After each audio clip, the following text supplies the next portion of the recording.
चलिए एक मिक्स हमार पसंदीदा दादा मन के सुनाई के हम जाही लजे इस पर सुधांशु भाई लगिन दादा लगिन सतीश भैया लगिन सबके मिला जुला के एगो कॉम्बिनेशन हो सबके राजो पीछे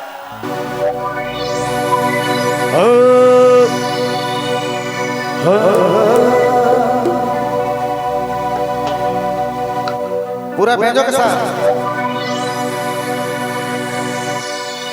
ओके ब्लैक टाइगर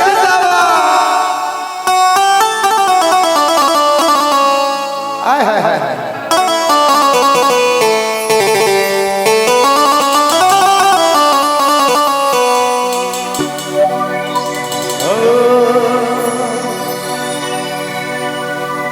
एक सेकंड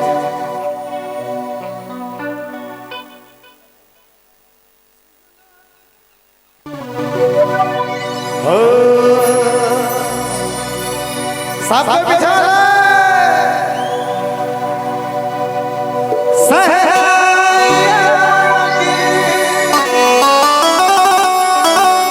सदा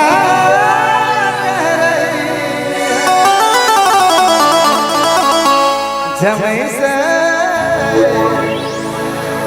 पलक से गई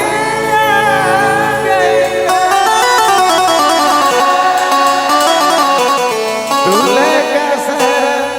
सुहाना लगता है दुल्हन का तो दिल दीवाना लगता है अरे हवा लगा दे सहिया हवा लगा दे हर बिन बन कर हम इनको पासिया धोखे धोखे के सहिया हवा लगा दे एक बार फिर से